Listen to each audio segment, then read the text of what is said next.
নমস্কার বন্ধুরা, সুজনস কিচেনের আর একটা নতুন পর্বে আপনাদের সকলকে জানাই অনেক অনেক স্বাগত। তো আমার আজকের রেসিপি কাঁঠালের বড়া।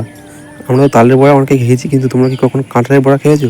খেতে দারুণ টেস্টি হয়, তালের বড়ার থেকেও খুব বেশি টেস্টি হয়। কেউ দেখে বুঝতেই পারবে না যে এটা কাঁঠালের বড়া নাকি তালের বড়া। তো হাতের কাছে থাকা উপকরণ দিয়ে মাত্র 10 মিনিটে খুব সহজেই এই নরম তুলতুলে কাঁঠালের বড়াগুলো খুব সহজেই বানিয়ে নিতে পারবে।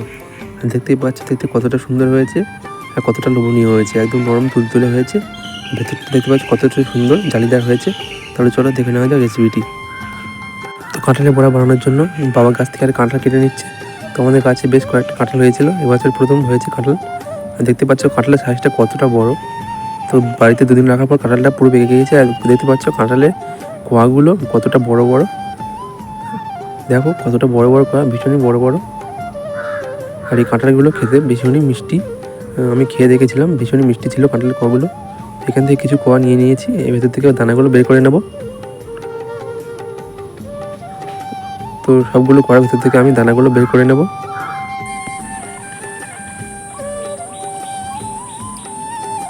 সবগুলো কোয়ার ভেতর দানা বের করা হয়ে গেলে কাঁঠালের কোয়াগুলো এভাবে হাত দিয়ে একটু ছিঁড়ে নেব, যাতে খুব সহজেই এটা পেস্ট হয়ে যায়। তো সবগুলো ছোটো ছোটো টুকরো করে নিয়েছি। তো এগুলো এবার একটা মিক্সার গ্রাইন্ডারের মধ্যে দিয়ে দেবো। তো এবার এটা একটা মিহি পেস্ট বানিয়ে নেব।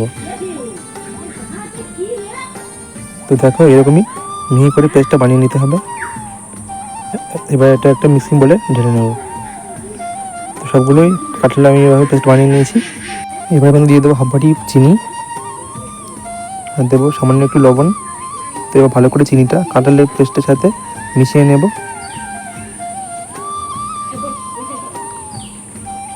দেখতে পাচ্ছি মেশাতে মেশাতে চিনিটা পুরো গলে গিয়েছে।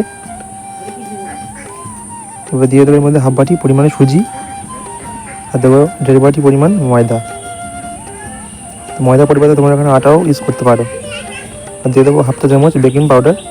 বেকিং পাউডারটা দিলে ভেতরটা খুব সুন্দর হবে, স্পঞ্জি হবে, সফট হবে। তো ভালো করে হাতের সাহায্যে এবার মিশিয়ে নেব। তো দেখো এরকমই একটু আটটা করে ব্যাটারটা বানিয়ে নিতে হবে। তো এবার এগুলো ভাজবার পালা।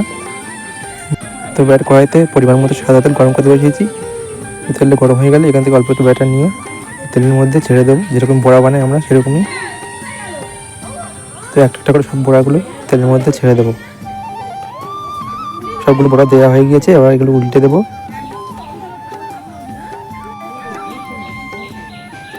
তো এভাবে উল্টে পাল্টে বড়াগুলোকে লালচে করে ভেজে নিতে হবে।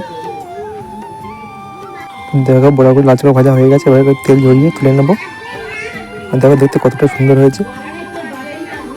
তো একটা প্লেটের ওপর এগুলো নামিয়ে নিচ্ছি। তো এইভাবে সবগুলো বড়াই আমি ভেজে নেব।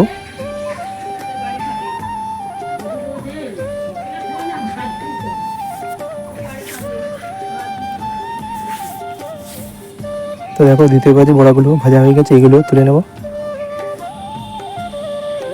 তো সবগুলো বড়াই আমার ভাজা হয়ে গিয়েছে।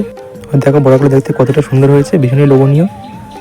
তো এভাবে অবশ্যই একবার কাঁঠালের বড়া বাড়িতে বানিয়ে দেখবেন, খুবই ভালো লাগবে। তালের বড়া থেকেও ভীষণই টেস্টি হয়। বাড়িতে থাকা উপকরণ দিয়ে খুব সহজেই মাত্র 10 মিনিটে আপনারা এই কাঁঠালের বড়াটা খুব সহজেই বানিয়ে নিতে পারবেন।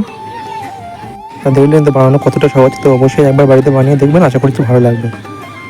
তো দেখুন বড়াটা কতটা সফট হয়েছে, কতটা ফুলেছে। আর একটা আমি ছিঁড়ে দেখাচ্ছি, দেখুন ভেতরটা কতটা সুন্দর স্পঞ্জি হয়েছে। তো অবশ্যই একবার বাড়িতে ট্রাই করে দেখবেন। তো আজকের এই ভিডিওটি ভালো লাগলে চ্যানেলটি সাবস্ক্রাইব করে পাশে থাকবেন। আর রেসিপিটি কীরকম লাগলে অবশ্যই কমেন্ট করে জানাতে ভুলবেন না। তো রেসিপিটি অবশ্যই আত্মীয় স্বজন বন্ধু বান্ধবদের শেয়ার করে দেবেন। তো আজকে ভিডিওটা এখানে শেষ করছি, আবার দেখা হবে নতুন কোনো রেসিপিতে। তো এতক্ষণ আমার সাথে থাকার জন্য অসংখ্য অসংখ্য ধন্যবাদ।